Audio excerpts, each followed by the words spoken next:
presents the Wrestling is Real podcast, because wrestling needs us.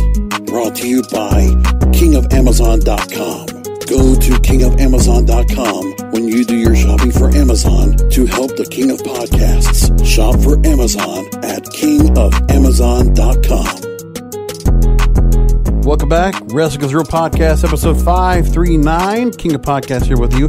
Tonight, we talk about everything that's going on with the path that WWE creates to get stars from NXT up to the main roster, their track record.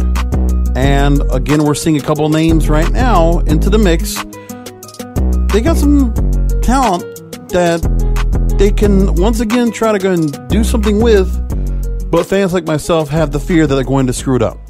Now, I know there are a lot of WWE fans out there, people that are on the bubble, in the bubble, that really are the casual fans that listen to this program. I'm sure some of you do. And I'm sure some of you podcasters that are out there might hear this show. And you know there are people out there that are purists to WWE. Obviously, they root for the big leagues. They root that the WWE will do the right thing by stars that get brought in from other brands, because it's as if there's still the thought process from 20, 30 years ago that WWF or WWE still knows how to make stars.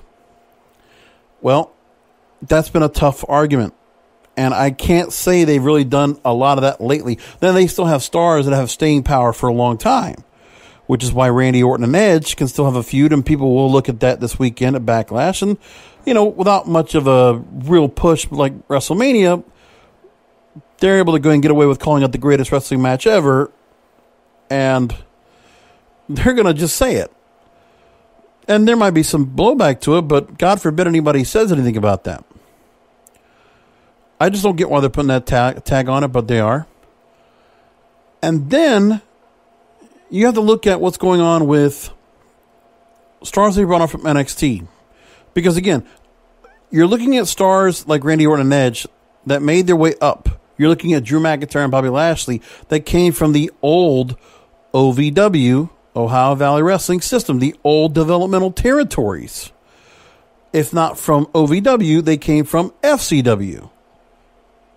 And then you're looking at the current crop. You see the Bray Wyatts of the world, the Seth Rollinses, the Kevin Owens, that all came from NXT over the last few years, and that's where they come from.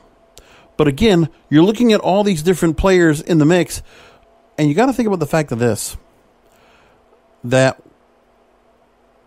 we have to be, at least I am always going to be hesitant, and I am cynical in some cases, and I try not to be, but I feel weary about what's going to happen to certain stars making their way up, because again, two of the stars you're taking out right now, right off the bat, when I look at Drew McIntyre and Bobby Lashley going against each other tete-a-tete for the WWE Championship, right? You got to say to yourself, these are two guys that at a certain point were out of the company. They were released, and then they came back. And to think that we're at this point where, if you would have said back in 2006, 2007, when Lashley and Drew McIntyre were both released, then they found their way, then they came back, and all of a sudden, here we go, they're in the title picture.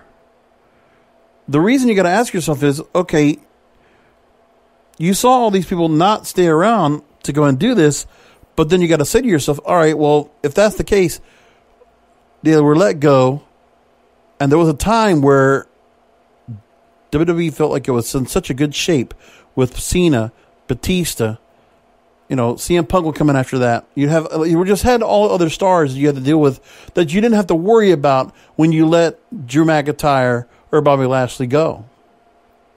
I mean, think about that. And then we come here, and the likes of a Shawn Michaels or Undertaker or the Hardys or Triple H, so many stars that were able to go and take certain spots, and so many part-timers that came in to take certain spots, whether it was Sting, Goldberg, Brock Lesnar. We're at this point now where two guys that were castaways for a number of years, and all of a sudden they're given a chance to come back, and they are now competing for the title well into their careers. The improvement of these two right here, when I'm talking about Bobby Lashley and Drew McIntyre, is because they were improved outside of the company. Well, let's just make this clear. Drew Galloway in Impact Wrestling and his work overseas, he became an improved, and his gimmick got better. Because Drew Galloway is barely even a change of what he was in Impact Wrestling. It totally is. This is just as Drew Galloway.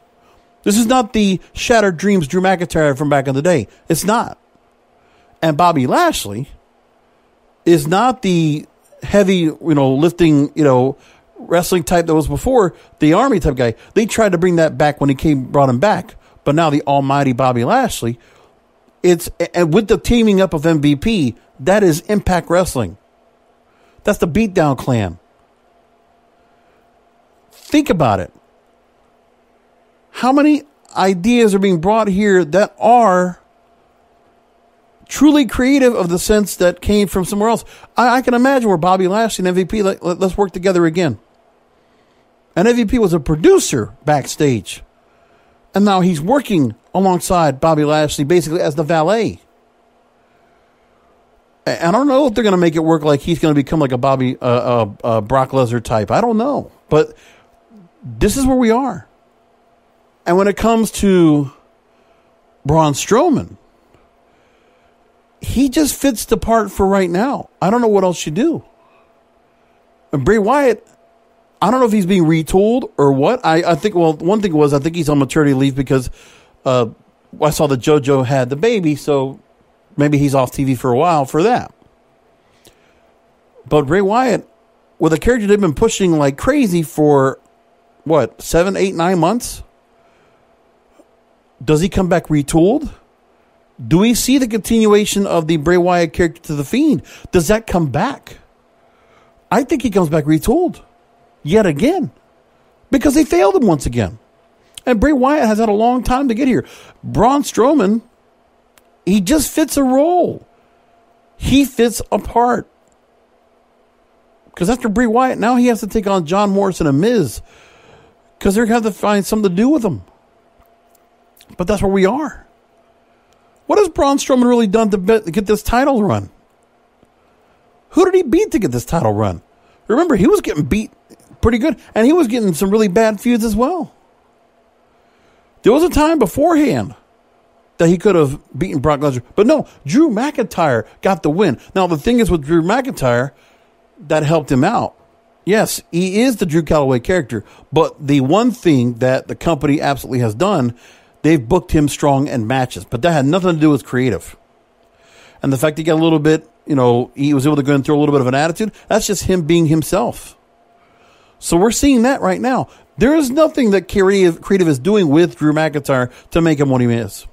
That is what he was in Impact Wrestling. And now the company is finally putting their ball behind him. And he's actually being booked super strong.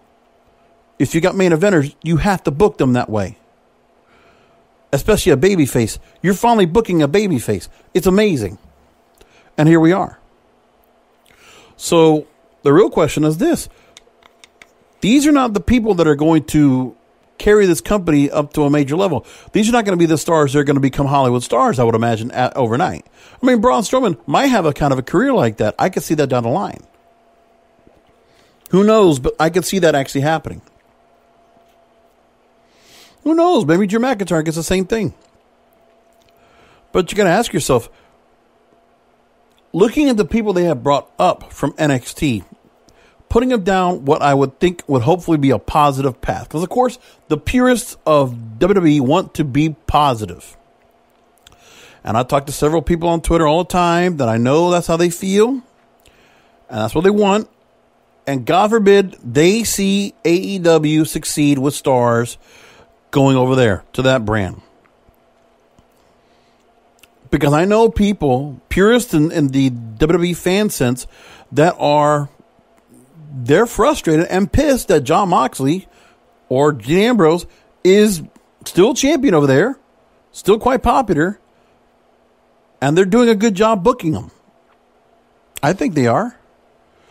I can't say they're necessarily feeling good about some of the people they're putting them up against. I think the Chris Jericho feud was very good. I don't think the match with Jake Hager could have done as well as it did. The match with Brody Lee was okay. I don't think it was anything bad about that. And now moving on to Brian Cage next week at Fyter Fest. I mean, I don't know. It's interesting. But Jon Moxley looks pretty good. The Revival now moving over to FTR. And there are people complaining about, oh, what's their names now? Who are they? They're a bunch of all of a sudden, they were in WWE and they were all like, I hope they get new contracts. I hope they don't leave. I hope they don't leave. And then they leave. Now they're shitting on them.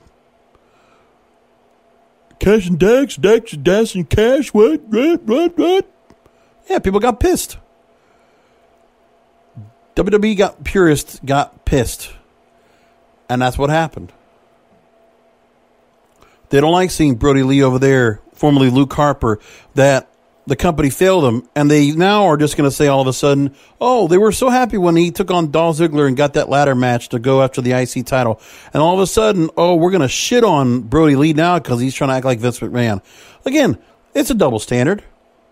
I don't know why there's double standards and everything, but there is. But again, I see both sides. I see AEW also getting a little bit purist as well, because there's a resistance and there's an establishment. We see it. Wrestling has the same thing like real life. There's the establishment and then there's the resistance. There is the grassroots, something different, something that is resisting against the norm. Conformists and nonconformists. It's like that. And for whatever reason, the people that are bigger, more powerful, much more money against somebody that's an upstart that's trying to go ahead and take a spot. I mean, at the moment, people don't like this, but AEW is winning the Wednesday Night Wars right now. I haven't looked at how many weeks they have won, but if I go and look at Gerwick right now and look at the ratings, I'll tell you that AEW...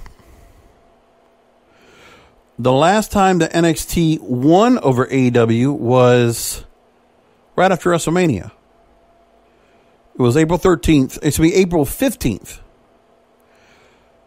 And since then, 1, 2, 3, 4, 5, 6, 7 weeks.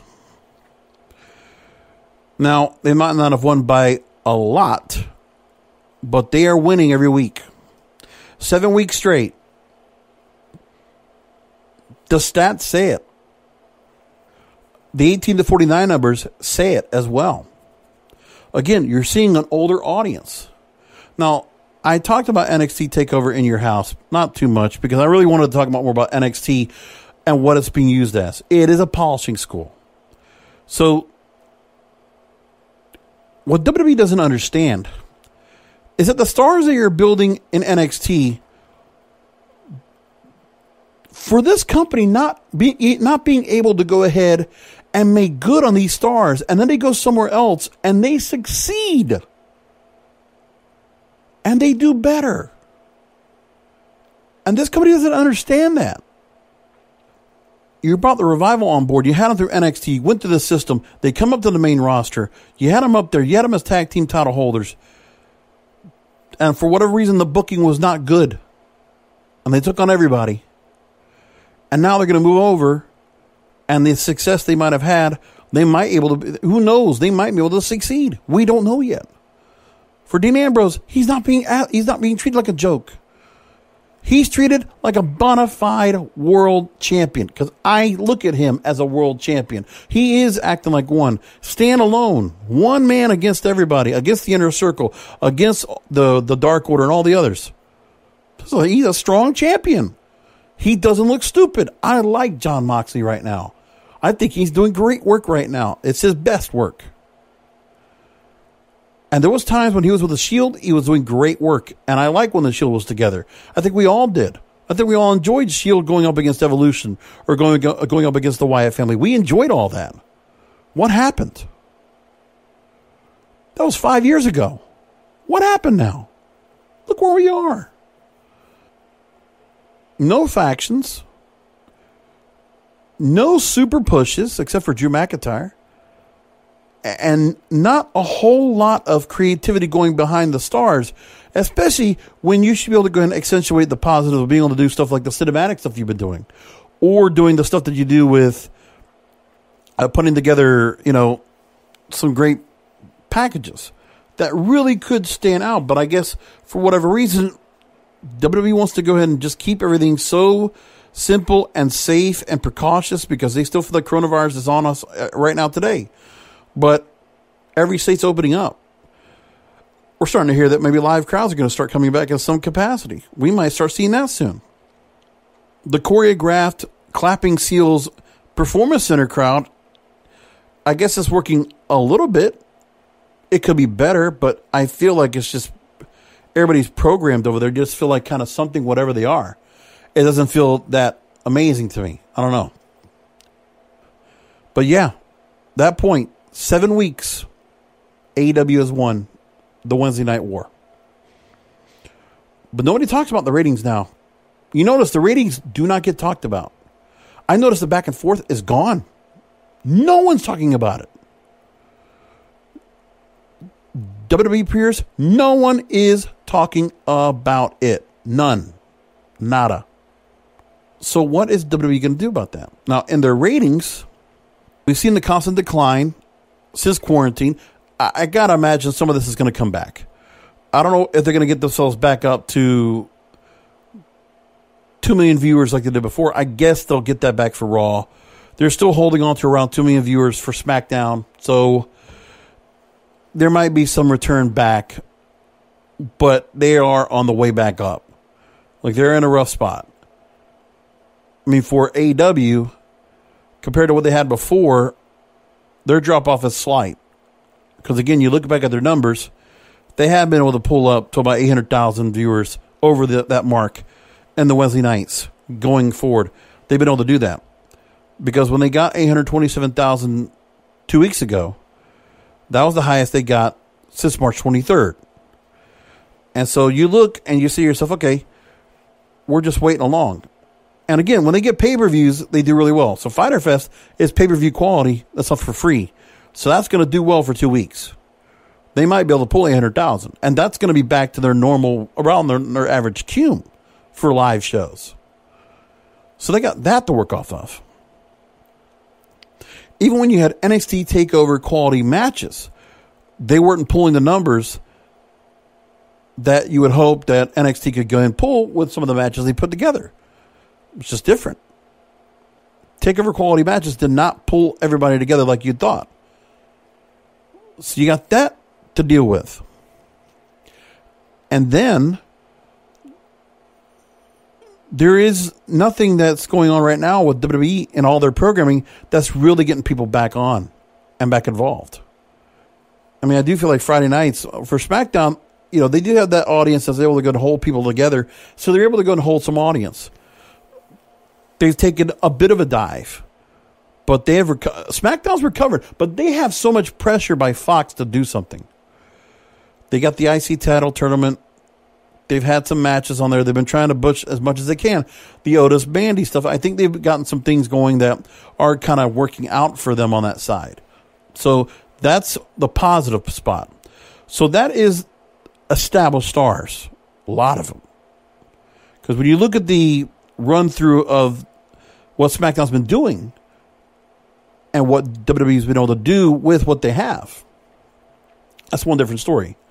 Plus, when you have shows that are going to lead up to a pay-per-view coming up, and you have that last minute that's going on, SmackDown is being booked as the bigger show, the more important show. We see that as well. Because also what they've been doing on SmackDown is there's a lot more stuff going on behind the scenes, a lot more backstage and a lot more position stuff. Because they did that the last couple of weeks. Braun Strowman attacking Morrison and The Miz in the van, or having the arrest of Jeff Hardy and things like that. They were doing a lot of stuff to try to really ramp up interest. So that has worked. But that would have to be something they would be consistently doing every week. They would have to do that every week. Then you have the Otis Mandy stuff, the Fast Times at Ridgemont High stuff. And then the IC title stuff with AJ Styles and Daniel Bryan, all that going on. You have all that to work off of. So, you got really good matches. You got some storylines to work off of. But again, a lot of established stars.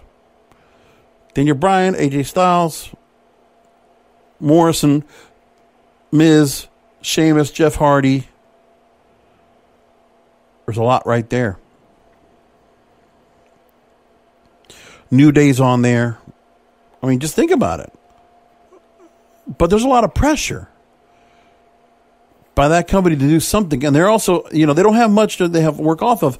There's not a major part of star power, but they're putting a lot of creative into that. Meanwhile, the Raw roster, there's some newer stars that are trying to build up. A lot of building up to it. It's just Heyman or whoever it is back there doesn't have that SmackDown style of thing that's going on that's going to get the crowd up and at it. Because I'm looking at the Raw side, and I don't see certain things that happen where I don't feel like I'm getting some of the younger stars that they brought on board, or some of the newer faces, if you will, because these are not younger people in some cases. But some of the stars they have up, they're not up there as much, not right now anyway. So if I just look back at the Raw this week, it was tough to watch. I didn't like it too much. Now, Charlotte Asuka, having to put them on twice, that's what they went ahead and did. So you had those two out there putting a lot of time. And then you look at Aleister Black, Humberto Carrillo, Austin Theory, Murphy, the disciples for Seth Rollins. That's a lot of fresh faces there. Aleister Black's been on for about a year. But then Carrillo, Theory, Murphy, they've all been around more or less in some ways or scenarios, not that as long. And they've been projects. They've been molded by Paul Heyman and others to try to get off the ground. And it's taking some time for them to go and really get themselves to a certain spot. And Seth Rollins not wrestling at all, being kind of like the manager moment, is helping, but it's going to take some time. Randy Orton and Edge, you have that's helping out. Again, the 3-hour show is going to be tougher for them as well. Whole lot tougher. And now you have Kevin Owens is dealing with Andrade and Angel Garza and the crew alongside Zelina Vega. You have all that going on. Lashley, McIntyre, they're definitely pushing up right now. But again, you are building up the matches. You have certain matches that go long, but is there a lot of real interest, a lot of excitement, a lot of real rush to catch this pay-per-view this weekend? I mean, is there a lot going on? Because, again, we are spoiled as fans. We remember what it was in the 80s, the 90s, at least I do. And I remember how much it was much more exciting, a lot more was going on. But, again, you could only take so much away from what's going on with the crowds. I got that. But it's still, I don't see it. I still don't feel the difference right now. I just don't. Even with the quarantine, there still should be some kind of hype. Should people more talking about it? There should be more people talking about it, but they're not. So then you got to ask yourself, okay, when you have Raw and you have SmackDown, and you're saying to yourself, okay, what do we need to do to kind of build more interest? We need to get some other people on board to get people excited about it. What are you going to do? Okay. So you got a couple of stars that are being looked at to be brought up. Right now we know Matt Riddle is definitely going up. He's going to get moved up. And there are others they're talking about that might make their way up as well. So one of the people I think should definitely be at the main roster would be Karrion Kross. But one of the things I don't know is what his thoughts were on it. Well, Karrion Kross actually talked about it. So that's really what I wanted to go and focus on right now and talk about. It's very interesting. Karrion Kross actually talked about what was going on. He's actually had several interviews. And here's what we learned. First of all, he spoke with Justin Barrasso from Sports Illustrated. So as we know, NXT TakeOver in Your House, he easily made quick work of Tommaso Ciampa. 6 minutes, dominating. And he's been dominant throughout the way. The entrance he comes out to is magnificent. There's no question about it. It looks like something out of Sin City or something like that. It's one of those graphic comic book novel type entrances. It looks great. There's no question there. Let's see how it goes on like that. Now, here's what we got. A couple of different interviews he came on with. Let's talk about it. Now, first, he did one. I'm going to first take the one from Sports Illustrated because he did that 2 days ago. Let's talk about that. So now, if you didn't know, Kross's real name is Kevin Kessar. He was also known as Killer Kross. He starred in multiple wrestling promotions, most notably Impact, FSW, and AAA, but never quite on the level he currently resides in. A key part of his success is his success working with Scarlett, who brings a much different look and feel than the non-stop intensity of Kross. Now, for all of Kross's talent, he always needed a promotion to believe in him, and he feels like with NXT, there's potential for noteworthy programs with Finn Balor, Keith Lee, and Kushida, as well as a prolonged feud with Ciampa that's only in its initial stage. So now, here's Barrasso and Kross talking to each other back and forth. So Barrasso asks about, was your NXT debut entrance the most meaningful moment in your career so far? He says, yes, it definitely is. Introductions are some of the most defining moments of your career. That's number one at this point for me. Moving along, talk more about that. And then he talks about how, and then Barrasso asks about, it looks easy now because Paul Levesque is firmly supporting the character, but not all of your former bosses had that type of belief in you. In a field as subjective as wrestling, how did you stay grounded? He said, Kross said, not to sound cliche or like I'm reading off the back of a Hallmark card, but with anything challenging you're going to do in life, the belief needs to start from within. Then he says more about that. Now, moving along, let's get into talking about, did you know he was in a ring in WWE back in February 2015? I didn't realize that. Looks so different, too. One of the questions that was asked about, first of all, he mentions that Barrasso says he can't picture Kross without Scarlett or the other way around. And they said, definitely. Kross says, we have a synergy where we're essentially one. I would describe her as an angel of death. She's going to be the very first thing you're going to see before everything comes to an end. And then mentioned about there's so much potential for you as Karrion Kross, but was there ever a chance for you to be Killer Kross in NXT? And Killer Kross or Karrion would say anything was possible, so I wouldn't discount it. On the other hand, I have not been stifled whatsoever creatively since I've arrived here. I feel like what we've done from Killer to Karrion is expand the character. This is something I personally always wanted to do. I've been sitting on concepts and ideas for an extended period of time, exercising the patience over the past few years not to do them. I've been waiting for the right platform. Now we're here. Okay, I like where he's coming with this. He definitely feels commitment and loyalty to this company now in the short amount of time he's been there. So the name Karrion we talked about before on a previous program. Barrasso asks that must mean a great deal to you as a performer about knowing that NXT is so invested in Karrion Kross and willing to include your input in the character's formation. And he says, being part of the process, it's everything that allows the character to organically breathe when everyone is watching. That's always been my goal, make things feel as organic as possible. Now, another story, he talked to Newsweek. And it's interesting, all these interviews, you're getting the full Q&As, which is really great. One of the questions he asked was, were you a fan of NXT before coming here? What's your relationship with wrestling as a viewer? He says, always. I don't deny that I study everything. Stuff from the 70s, 80s, 90s, current, I watch it all. I enjoyed the process of assessing, analyzing it. Even as a professional, I still think it was very wise to allow the fan to continue to remain alive. The professional always has to come first, but the fan in you always allows you to relate to what people are watching. If the fan in you dies as a professional, you'll never understand what the fans want or what they're seeing.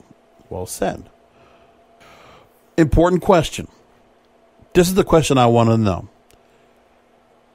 As a free agent, you were highly touted, and there were rumblings that you could have easily debuted on Raw or SmackDown like AJ Styles. Was going to NXT your idea, or was it out of your hands? I heard all that, he says.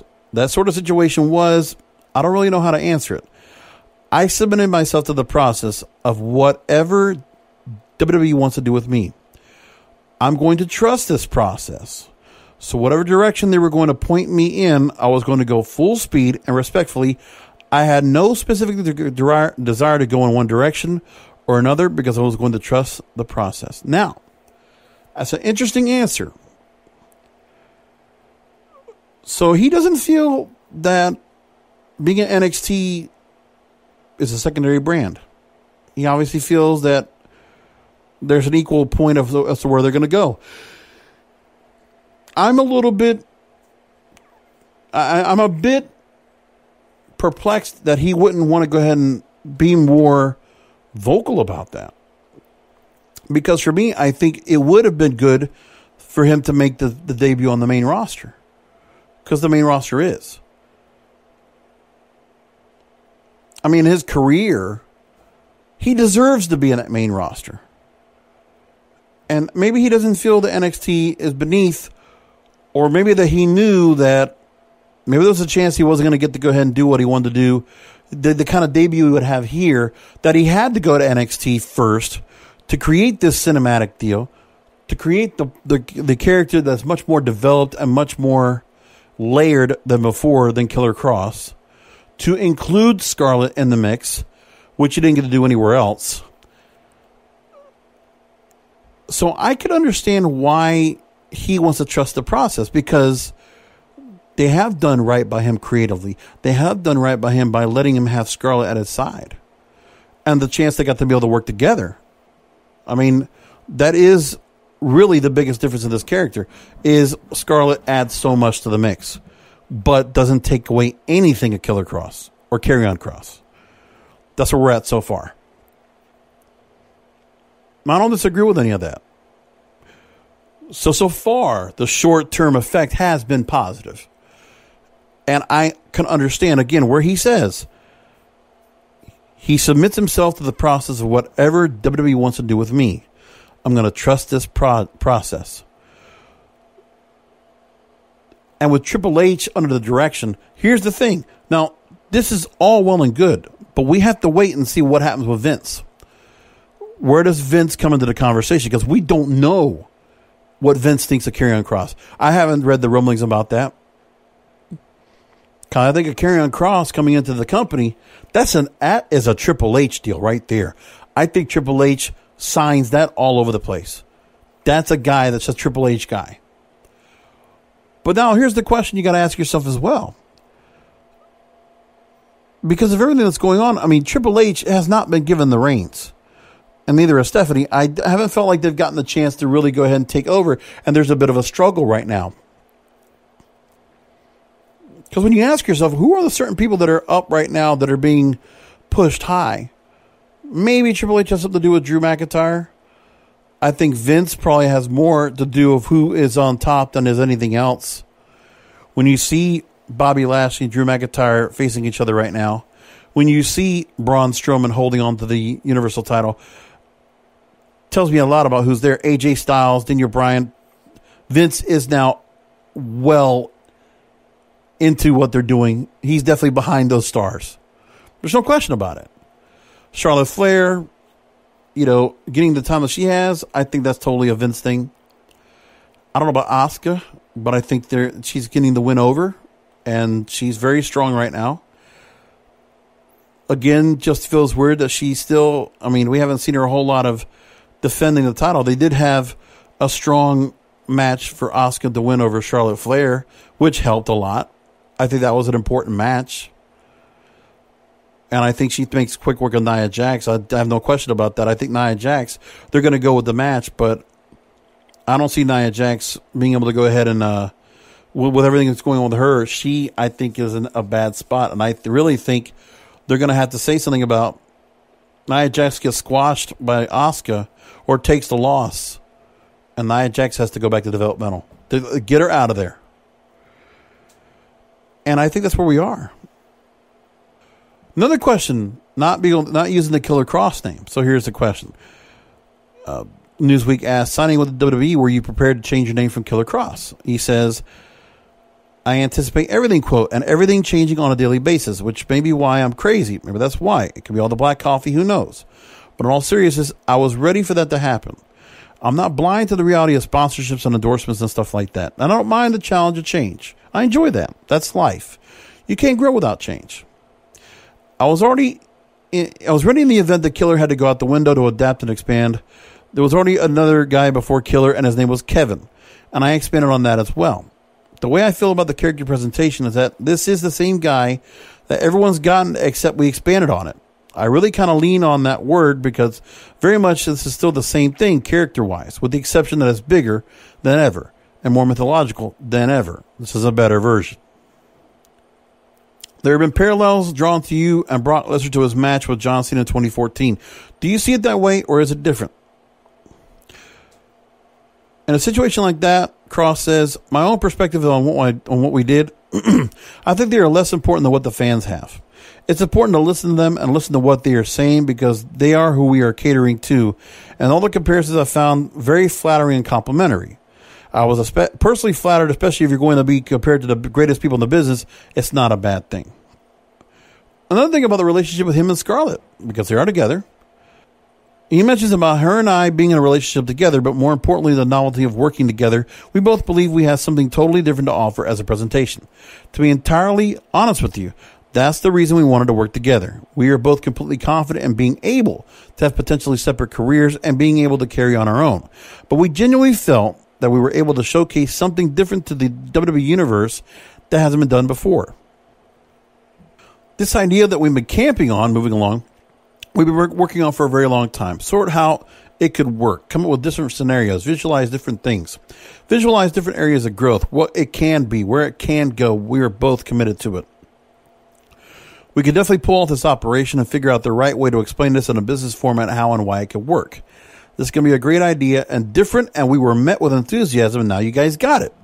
And we're happy to be able to do it. It's nice to hear in Karrion's words where he feels things are, Kevin. I really do love that we're getting this perspective.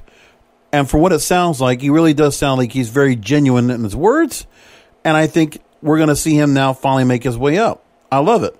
I love all of that. I think it's great to see that he's going to get to this point. Now, another story I want to get into is somebody else that's already on the way up to the NXT or from the NXT roster up to SmackDown. We're already seeing promos for Matt Riddle. It's a one-trick pony right now with the bro gimmick. That's the gimmick. But the wrestler is a totally different story. My question is, will that gimmick stand out enough over the Matt Riddle character? There's not enough layers to him, I think, but that's what I wanted to go and come down to. So, Matt Riddle talked to the Hindustan Times, India. So, in this exclusive interview, he mentions that the WWE Universe has taken to the laid-back attitude, in-your-face persona, and impressive wrestling ability of Matt Riddle. He won the Dusty Rhodes Classic, NXT Tag Team titles with Pete Dunne, and holds the record for the fastest match in NXT history when he defeated Cassius Ohno in his debut TakeOver match. Former UFC fighter, as we know, he's been introduced as the newest member of the SmackDown roster and has wrestled his last match on NXT against Timothy Thatcher. But how does Riddle take that news? Is he excited to go to SmackDown, or would he have liked to stay in NXT for a while longer? For myself, I think he needed to go to SmackDown. He needed to go to the main roster now. There's not much left for him to do back at NXT. If you're going to do something with him now, it's time to do it now. I do believe that. Because they're not doing anything more to his character anyway, I think, right now anyway. So he says this, quote, I'm extremely excited about coming to SmackDown. It's not like I don't like NXT or what they represent, but I want to grow and get bigger. I want to be at Royal Rumble. I want to be at WrestleMania. I want to be the main event, and I can't do that at NXT. You can be great at NXT, have great matches, have great moments at takeovers, but you can't be the guy, or as I would say, the bro. So he's got the right mindset, because that's what NXT is right now. And there are a lot of people right now that feel just like that. Because you got to ask yourself, all the Undisputed Era, they've been with each other for a while now. All four of them. Adam Cole, Roderick Strong, Bobby Fish, Kyle O'Reilly. They've all been down there. Donovan Dijakovic, been there for a while. Damian Priest has been there for a while. But I can understand where Dijakovic and Priest are still down there for a while. Keith Lee, I can understand still why he's down there for a bit. Those are three guys you're going to have to look at down the line that will make their way up. They're being looked at as promotions up to the main roster, or call-ups They're going to be looked at. There's not a question there. Now, what he said right there, I want to be the main event. He wants the brass ring, but I can't do that at NXT. So for the Undisputed Era, for all the other people that have decided to go back down there, okay, you could be great at NXT, have great matches, have great moments at takeovers, but you can't be the guy. Now, I don't know if that has anything to do with the fact that the company doesn't feel like they can push any of the Undisputed Era up. Okay. Velveteen Dream, another person. Been down there for a long time. Will he get pulled up? Can he make a difference? Will there be something that will show that there's a positive plan, a path for him to make it to the main roster and succeed? It just can't be make it to the main roster.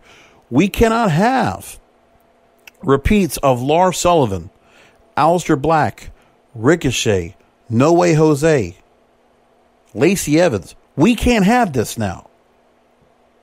This cannot continue. We have to see something more.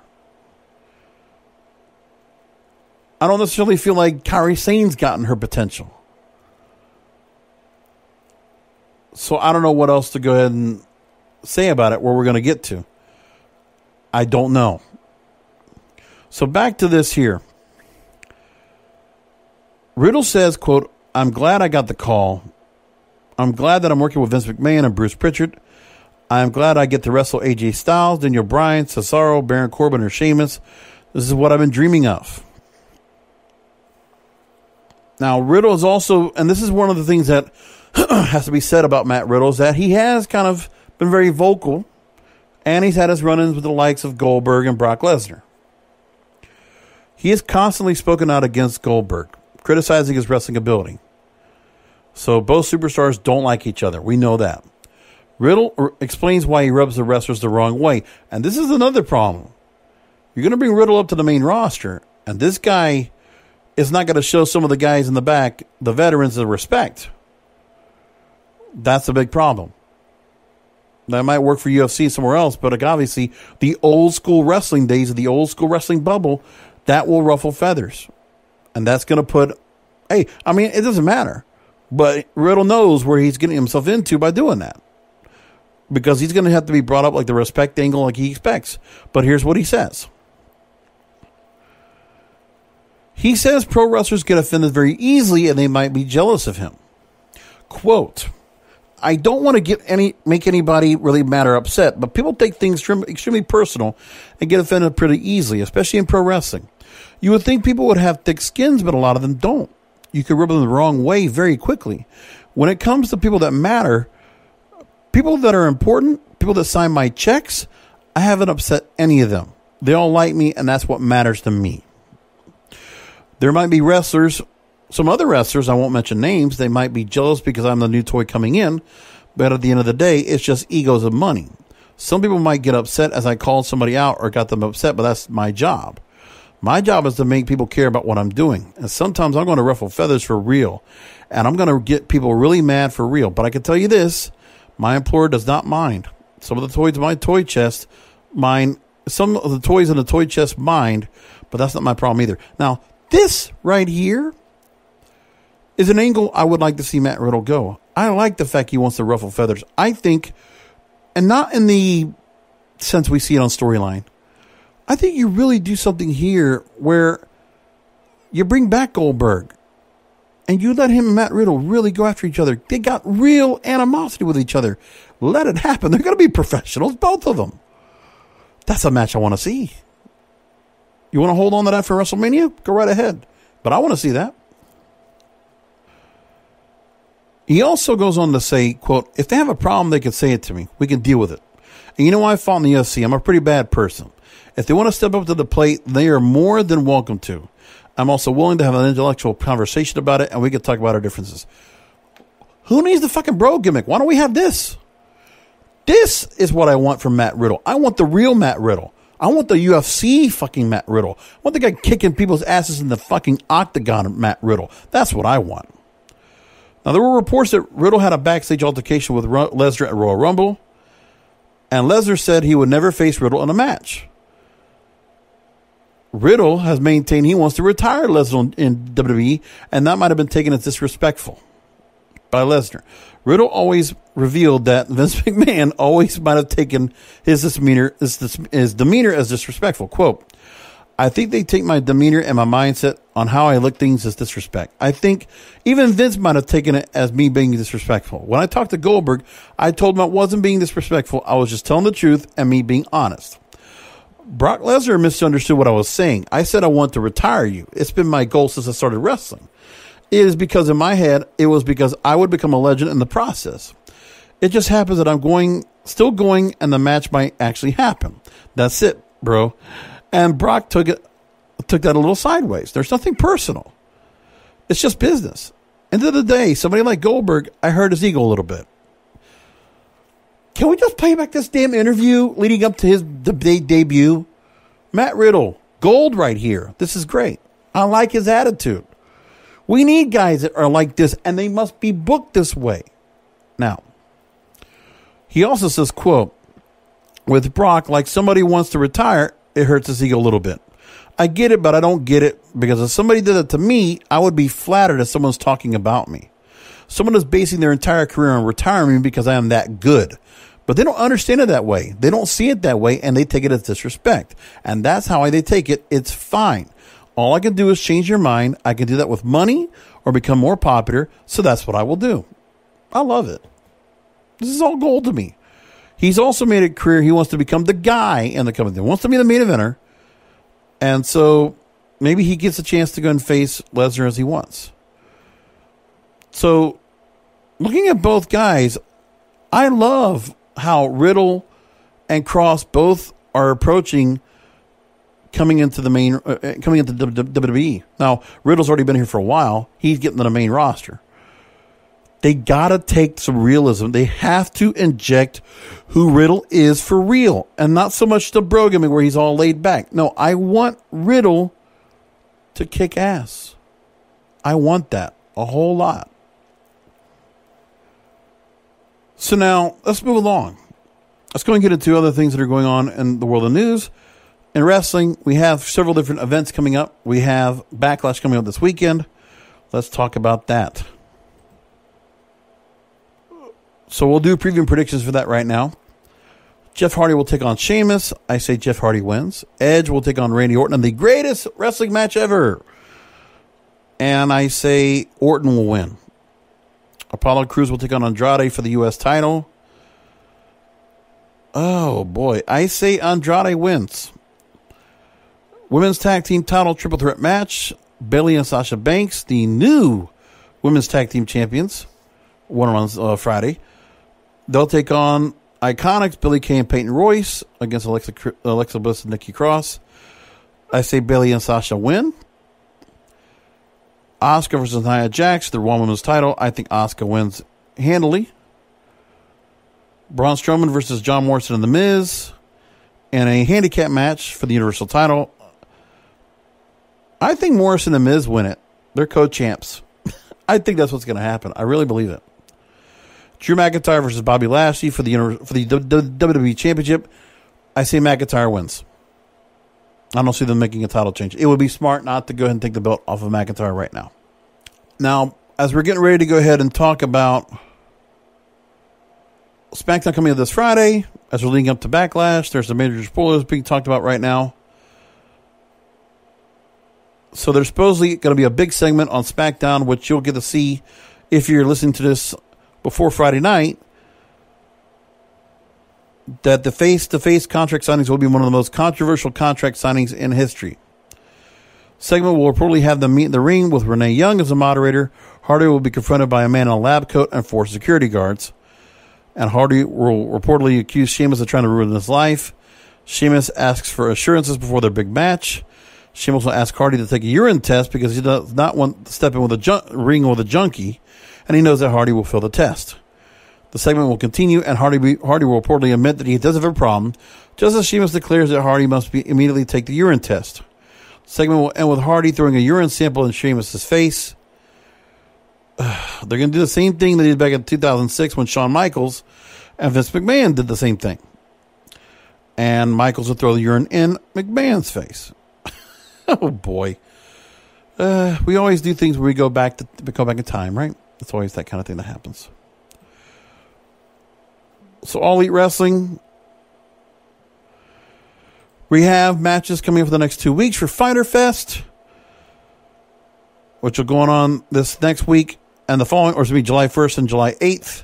We've got matches already being set up right now. So far, 3 matches have been set up. Jon Moxley will take on Brian Cage for the AEW World title. Kenny Omega and Adam Page will defend the World Tag Team titles against Best Friends, Chuck Taylor and Trent. And Cody will defend the TNT Championship against Jake Hager. That's what we have so far. So anyway, this Sunday we will do a post-show for Backlash. We'll come back on here, yours truly. We'll talk about that. And then we'll move along and we'll see what happens after Backlash and take it from there. But I'd love to hear what you guys think about what I've talked about tonight and the direction of the NXT stars and seeing if stars like Karrion Kross and Riddle can actually make their way really well in the company. I'd have to imagine that Karrion Kross, you know, when you have somebody that's that hot coming into NXT, the thing is, I haven't seen it in the ratings yet. We have not seen the ratings come out with it yet where it's made a difference. But obviously, among the fans of WWE, it is helping. But here's the one thing you got to think about as well. Will Matt Riddle draw? Will he draw ratings? Now, I think it's a different story with Karrion Kross and Matt Riddle when it comes to having crowds. If we could have crowds coming up, I think people would show up to go and watch these guys and it would get a good response. I really believe that. And to see that Karrion Kross with Scarlett entrance and an NXT takeover someday with a crowd, that's going to be awesome. No question about that. But same thing with Matt Riddle. What kind of a response will he get? Just got to check and see what we do, where things go. But at the moment, are they going to be ratings draws? Because for SmackDown, he's got to make a difference. And the same thing's got to be said for what's going to go on with Karrion Kross. NXT's got to get a bump. And Karrion Kross is one of the things they have right now that's definitely going to do that. Will Io Shirai do that now that she won the women's title over there? I don't know. I don't know so much if it will. But I'm glad that she got it. And obviously we heard Io Shirai sign a new deal, so she's staying around. Or I guess she's going to stay around, which is great. And I hope she does really well. So in the meantime, we'll leave things there. Come back for Backlash Poke Show coming up this Sunday night.